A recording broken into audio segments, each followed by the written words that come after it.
Hello guys. आज हम लोग क्लास ट्वेल्थ का एक नया चैप्टर शुरू करने जा रहे हैं जो चैप्टर नंबर 1 भी होता है, जिसका नाम है सॉल्यूशंस। हाँ, आज हम लोग इसको पढ़ने वाले हैं। ठीक है। तो आइए हम लोग शुरू करते हैं क्लास ट्वेल्थ का chapter first, that is solutions.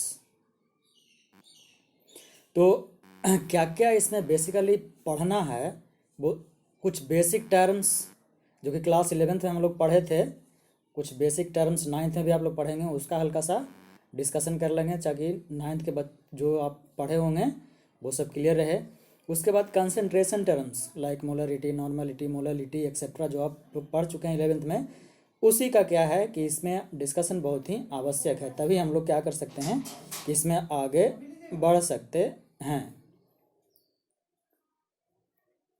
उसके बाद कोलिगेटिव प्रॉपर्टीज जो कि बहुत ही इंपॉर्टेंट है, और लास्ट में इसमें हम लोग को पढ़ना होगा वांट ऑफ फैक्टर। इन सबों में जो सबसे ज़्यादा आपको जेई नीट्स वगैरह में जो क्वेश्चन देखने को मिलेंगे वो और सम अदर बेसिक इंजीनियरिंग या मेडिकल एंट्रेंस एग्जाम में, वो इन दोनों से ही वांट ऑफ फैक्टर और कोलिगेटिव प्रॉपर्टीज से ही 80% क्वेश्चन आप सब लोगों को देखने को मिलते हैं। तो आइए वन बाई वन हम लोग शुरू करते हैं। तो सबसे पहला क्या हुआ, सॉल्यूशन। और चैप्टर का नाम ही है क्या, सॉल्यूशन। तो आखिर सॉल्यूशन होता क्या है? सबसे पहले क्वेश्चन तो यही उठता है कि सॉल्यूशन हम लोग कहते किसको हैं? कुछ आइडिया है किसी को? अगर है तो बताइए कि सॉल्यूशन का डिफिनीशन आखिर हो क्या सकता है। एकदम बहुत ही आसान सा डिफिनेशन होता है इसका। देखिए, सॉल्यूशन का मतलब क्या है? एक special type of homogeneous mixture है। क्या होता है? Homogeneous mixture. एक special type of homogeneous mixture होता है जिसमें दो या दो से अधिक सब्सटेंस भी हो सकते हैं, क्या, मिक्स्ड। और यहाँ जो स्पेशली हम लोग डिस्कशन करेंगे, यहाँ जो हमारा डिस्कशन पॉइंट होगा स्पेशली ट्रू सॉल्यूशन के बारे में होगा। यानी ट्रू सॉल्यूशन, इसका क्या मतलब है हम बताने जा रहे हैं। उससे पहले अब आइए एक डिफिनेशन देख लें इसका, जो अभी बताए थे कि सॉल्यूशन क्या है, एक special type of homogeneous mixture है। अब यहाँ से आपको क्वेश्चन ये भी उठ रहा होगा कि आखिर होमोजीनियस होता क्या है। ये भी आप लोग क्लास 9 में पढ़े होंगे कि मिक्सचर को होमोजीनियस और हेट्रोजीनियस इन दो पार्ट में डिवाइड किया गया था, यानी किया गया है। 9 में पढ़े इसलिए बोले हम किया गया था। तो होमोजीनियस का मतलब क्या होता है? A type of solution. अब यहाँ मिक्सचर का बात हो तो type of mixture where we can not distinguish the solute and solvent, यानी जहाँ की हम नहीं डिस्टिंग्विश कर पाएंगे कि कौन सोल्यूट है कौन सोलवेंट। जैसे कि एग्जाम्पल लीजिए घर का ही, चीनी का और पानी का। अगर पानी में चीनी मिला दें तो आप नंगी आंखों यानी नेकेड आई से नहीं बता पाइएगा कि इसमें क्या मिला हुआ है। आपको अगर हम नहीं बता करके दें कि चीनी पानी, तो यानी नहीं देख सकते हैं। उसी तरह से इसका एक और एग्जांपल ले सकते हैं, जैसे कि आप लोग मज़े में गर्मियों में क्या पीते हैं, ठंडा, जिसको जैसे थम्स अप हो गया, कोको कोला हो गया, तो उसका आप ऊपर का सिप लीजिए या सबसे लास्ट वाला का सिप, सभी का प्रॉपर्टी क्या होगा, सेम होगा, यानी उस आपका स्वाद वही आने वाला है। तो इसको बोलते हैं होमोजीनियस सॉल्यूशन, यानी कि जिसके कंपोनेंट्स को हम विजिबली नहीं देख सकते। तो हेट्रोजीनियस क्या हो जाएगा, उसका जस्ट उल्टा, यानी कि एक ऐसा सॉल्यूशन जिसमें हम लोग उसको कंपोनेंट्स को, मिक्सचर के कंपोनेंट्स को देख सकें। जैसे सिंपल सा एग्जांपल है आपका, क्या दे सकते हैं, कोई बताएगा? ठीक है, हम ही बता रहे हैं। देखिए, उसी पानी में, उसी वाटर में आप क्या मिलाइए, सैंड मिला दीजिए। देखिए, आप इजीली देख सकते हैं कि मेरे पानी में क्या मिला हुआ है। तो यही बेसिक डिफरेंस भी है होमोजीनियस और हेट्रोजीनियस मिक्सचर में। क्लियर है दोस्तों? आई थिंक इतना तक कोई दिक्कत होना नहीं चाहिए, क्योंकि ये बहुत ही आसान है, इसमें कुछ दम ही नहीं है। यानी कहने का मतलब है इसमें कुछ कोई खास चीज़ है नहीं जो कि हम लोगों को याद ना रहे। क्लियर है? उम्मीद करते हैं कि आपको इजीली ये समझ में आया होगा। बहुत ही आसान है, कोई दिक्कत यहाँ? नहीं है दिक्कत तो ठीक है, अब आगे बढ़ते हैं। ये हुआ होमोजीनियस और क्या हेट्रोजीनियस मिक्सचर का डिफिनीशन। इसी को अब बात बोले क्या कि ट्रू सॉल्यूशन। तो ट्रू सॉल्यूशन का मतलब भी वही होता है, इसको हम लोग विजुअली इसके कंपोनेंट्स को नहीं देख सकते हैं, यानी इसी कारण सॉल्यूशन जो हम लोग पढ़ेंगे वो होमोजीनियस मिक्सचर होगा। क्लियर है? कोई दिक्कत होनी नहीं चाहिए। किसी को दिक्कत है तो बताइए, आगे बढ़ें। अब इसी के बाद कुछ और टर्म आता है सोल्यूट और सोलवेंट। तो सबसे पहले सोल्यूट क्या होता है, फिर वही एग्जाम्पल, मतलब एक ही एग्जाम्पल से आप सब कुछ समझ सकते हैं, बहुत सारा एग्जाम्पल है दुनिया में। जैसे कि सोल्यूट किसको कहते हैं कि मान सोल्यूशन का ही ये पार्ट होता है। सोल्यूशन में होता है आपका एक सोल्यूट होता है और दूसरा सोलवेंट होता है, सोलवेंट। तो सोल्यूट हम लोग उसको कहते हैं जो सॉल्यूशन में मिनिमम अमाउंट में हो, यानी जिसका मात्रा क्या हो, सॉल्यूशन में कम हो, उसको हम लोग सॉल्यूट कहते हैं। और जो ज़्यादा हो वो आएगा सॉल्वेंट, वैसे ही बता रहे हैं। तो सॉल्यूट समझ में आया क्या कहते, किसको कहते हैं, जो सॉल्यूशन में कम मात्रा में, जैसे पानी हो 1 लीटर या 1 kg, ऐसे लीटर में ही व्यक्त करते हैं, और उसमें क्या 100 ग्राम हम क्या मिला रहे हैं, चीनी। तो ये 100 ग्राम क्या होगा, क्या होगा, ये सोल्यूट होगा। क्लियर है यहाँ तक? यहाँ तक कोई दिक्कत होनी नहीं चाहिए। किसी को है तो येस या नो लिख करके कर सकते हैं, ये क्लास 9 का ही बेसिक टर्म है। ठीक है, आगे बढ़ते हैं। वही बताए अब सोलवेंट कि आखिर ये सोलवेंट क्या होता है। वही तो यहाँ पे वाटर क्या होगा, जो एग्जांपल ले रहे थे, वाटर में चीनी मिला रहे हैं, तो जिसका अमाउंट सॉल्यूशन में ज़्यादा हो, एकदम सिंपल टर्म में, सॉल्यूशन में जिसका अमाउंट ज़्यादा हो उसी को बोलते हैं क्या, सोलवेंट। ठीक है। अब इसी अनुसार हम लोग डिफिनीशन फिर से बदल भी सकते हैं कि सोल्यूट किसको कहेंगे कि वो कंपोनेंट जिसको डिजोल्व किया जाता है, किस में, सोलवेंट में। वो कंपोनेंट, सॉल्यूशन का वो कंपोनेंट जिसको डिजोल्व किस में किया जाता है, सोलवेंट में। क्लियर है? तो अब याद रखिएगा कि सोलवेंट का अमाउंट हमेशा ज़्यादा होगा और सॉल्यूशन का अमाउंट हमेशा कम होगा। यहाँ तक कोई दिक्कत? क्लियर है? यस और नो? तो अब बहुत सारा एग्जांपल्स ले रहे हैं अब किसका, सॉल्यूशंस का। ठीक है, अब आपको एग्जांपल भी बता रहे हैं अच्छे से। जैसे देखिए एयर, सबसे पहला एग्जांपल क्या है, एयर। ये क्या है, एक होमोजीनियस मिक्सचर है। किसका, गैसेस का। गैसेस का क्या है, ये होमोजीनियस मिक्सचर है, जिसमें सॉल्वेंट भी गैसेस फॉर्म में होता है और सोल्यूट भी गैसेस फॉर्म में होता है। ठीक है, इसके अलावा शुगर का बता दिए। अब जैसे आयोडीन, टिंक्चर ऑफ आयोडीन, यानी आयोडीन का क्या, छोटा छोटा अमाउंट अल्कोहल में भी मिलाया जा सकता है, आराम से मिलाते हैं, ऐसा होता भी है। जहाँ की आयोडीन किसके तरह बिहेव करेगा, क्योंकि आयोडीन को छोटा अमाउंट मिलाएंगे तो वो सॉल्यूट, और अल्कोहल क्या हो जाएगा, सोलवेंट। यहाँ तक कोई दिक्कत? लिखिए अगर दिक्कत है तो, नहीं तो आगे बढ़ते हैं। बहुत ही आसान चैप्टर है दोस्तों है, लेकिन बेसिक टर्म, हालांकि आगे जो कोलिगेटिव प्रॉपर्टी और वॉन्ट ऑफ आएगा उसी में आप लोगों को दिमाग अच्छा से लगाना है। ठीक है, आगे बढ़ते हैं कि अब सॉल्यूशन का प्रॉपर्टी क्या क्या, ये क्लास 9 के लिए भी उतना ही यूजफुल होगा जितना क्लास 12 के लिए। कि सॉल्यूशन का प्रॉपर्टी क्या क्या होगा जो हम लोग को यहाँ पढ़ना है। क्या पढ़ना है, सबसे पहला कि होमोजीनियस होगा। सबसे पहला क्या होगा, होमोजीनियस। दूसरा, जो पार्टिकल्स इसके होंगे, जो पार्टिकल्स होंगे उनका डायामीटर 1 नैनोमीटर से भी छोटा होगा। ये एक बहुत बड़ा पॉइंट है और क्वेश्चन भी जेईई में और पूछा गया है कि जो सॉल्यूशन हम लोग पढ़ते हैं उसमें पार्टिकल का डायामीटर क्या होता है। तो क्या होता है, 1 नैनोमीटर से भी क्या होना है, छोटा होना है। ये दो प्रॉपर्टी समझ में आया। अब और है, हम लोग नंगी आंखों से जो बोले थे कि नेकेड आई से हम लोग इस सॉल्यूशन के कंपोनेंट्स को नहीं देख सकते हैं, ये बात क्लियर है।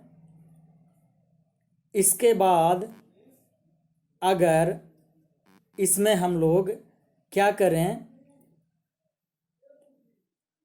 लाइट पास करें, ठीक है, तो स्कैटरिंग नहीं होता है लाइट का बीम। स्कैटरिंग एक प्रॉपर्टी है लाइट में, क्लास 10 में पढ़े होंगे, फिजिक्स का प्रॉपर्टी है कि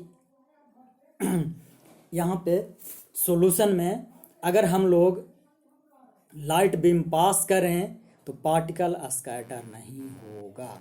इस कारण से पाथ ऑफ लाइट हम लोग नहीं देख सकते हैं। क्लियर है।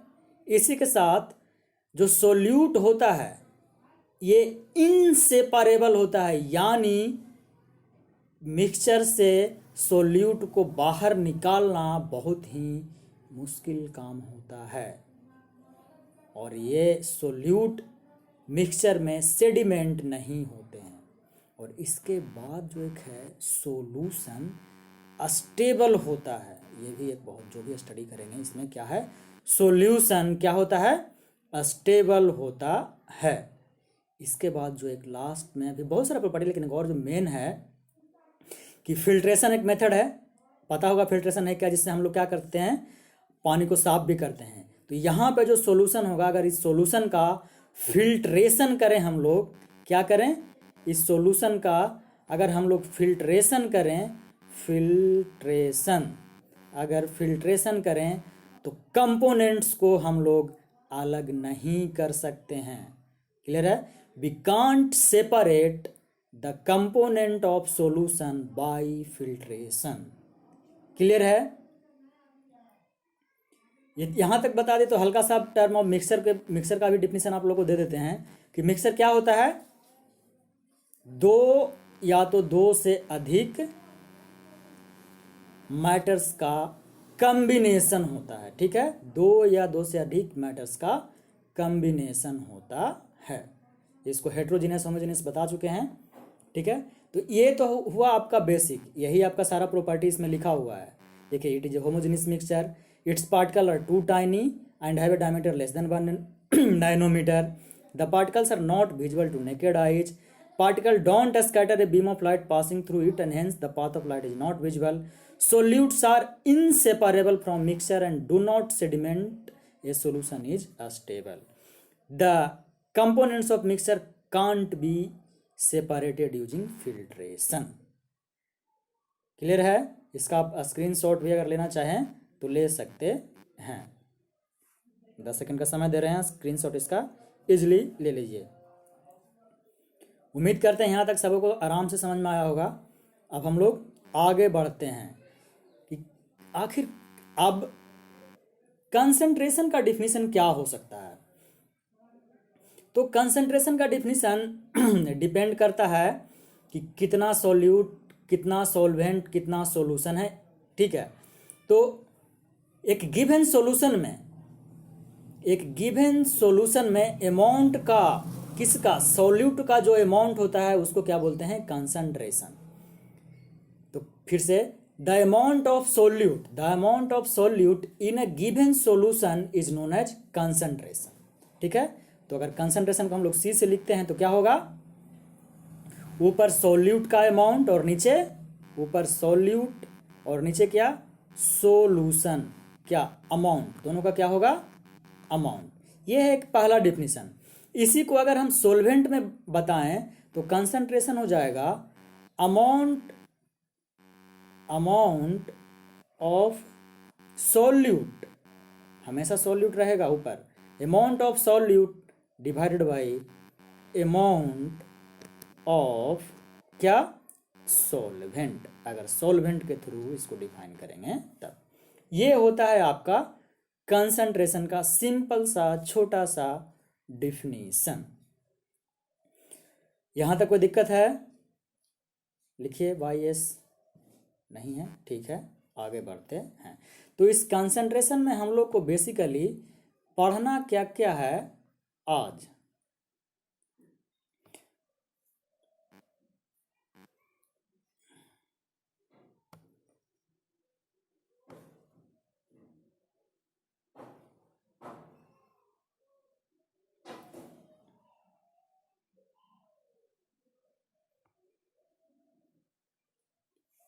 आप लोग पहले भी पढ़े हैं, ऐसा नहीं है कि पढ़े नहीं हैं। ठीक है, तो इस कंसंट्रेशन में एक दो टाइप होता है इसका, ठीक है।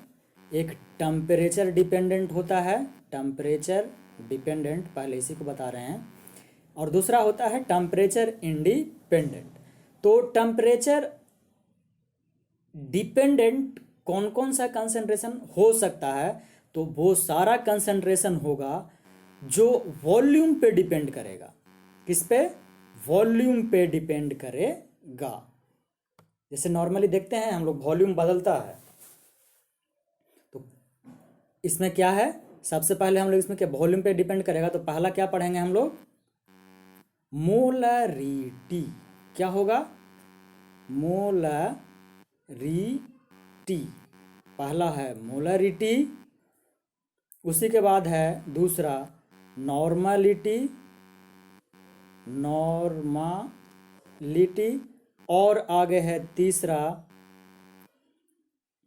पीपीएम। सुने होंगे इसको, पार्ट्स पर मिलियन। इसको वॉल्यूम बाई वॉल्यूम में भी पढ़ना है और वेट बाई वॉल्यूम में भी पढ़ना है। इसके अलावा परसेंट, चौथा जो होगा परसेंट वॉल्यूम बाई वॉल्यूम, और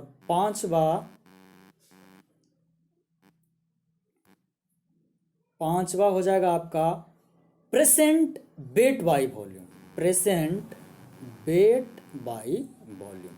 ये इतने सारे हम लोग को पढ़ना है टेम्परेचर इंडिपेंडेंट। एक बार फिर से बता दे रहे हैं, मोलरिटी, नॉर्मलिटी, पार्ट्स पर मिलियन, और वो भी किसमें? वॉल्यूम बाई वॉल्यूम और weight by volume, percent by volume और परसेंट वेट बाई वॉल्यूम। ये हम लोग को क्या पढ़ना है? टेम्परेचर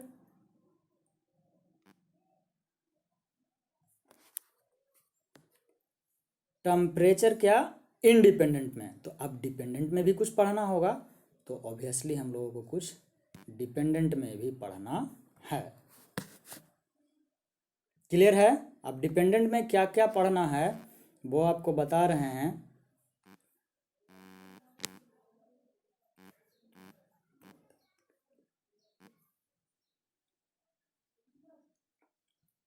ठीक है, आगे बढ़ते हैं, हल्का सा डिस्टर्बेंस था। डिपेंडेंट में क्या क्या पढ़ना है, ये आपका पहले डिफिनीशन है, एक बार देख लीजिए कि the amount of solute in A given solution is called the concentration of solution, the proportion of solute and solvent is, ये सारा आपको बता चुके हैं। उसके अनुसार डाइल्यूटेड सॉल्यूशन होता है, कंसंट्रेटेड होता है और सैचुरेटेड होता है। और वही कंसंट्रेशन किस तरह से डिफाइन करेंगे? Amount of solute by amount of solution, या तो amount of solute by amount of solvent, आपको बता चुके हैं। तो नॉर्मलिटी डिस्कशन से पहले अब टेम्परेचर डिपेंडेंट क्या क्या है, टेम्परेचर डिपेंडेंट क्या क्या है एक बार वो भी जान लें। तो जो पहला है वो है मोल फ्रैक्शन। ये क्लास 9 से ही मोल पढ़ते आते हैं हम लोग, वही का है मोल फ्रैक्शन। दूसरा है मोललिटी, क्लियर है? तीसरा है percent weight by wait, clear है? चौथा है यहां भी पार्ट्स पर मिलियन, लेकिन यहां पे क्या पढ़ना होगा हम लोग को? Weight by wait. इन सबों का एक एक अलग से डिस्कशन होना है कि नॉर्मलिटी क्या होता है, मोलरिटी क्या होता है, और इन सब पे न्यूमेरिकल्स भी बनते हैं आपको उन सबों में भी। और अगर इसके अलावा भी अगर आप आगे आना चाहें तो फॉर्मालिटी भी हम लोग को पढ़ना है, फॉर्मालिटी भी पढ़ना है, बहुत सी पढ़ना। धीरे धीरे आगे सब एक एक चीज़ आप लोग को हम लोग पढ़ाएंगे। तो ठीक है, तो अब आते हैं मेन डिफिनीशन से शुरू करते हैं आप लोग के लिए। सबसे पहले जो बताए थे वो क्या, एक आज डिस्कशन कर लेते हैं हम लोग अच्छे से एकदम। नॉर्मालिटी,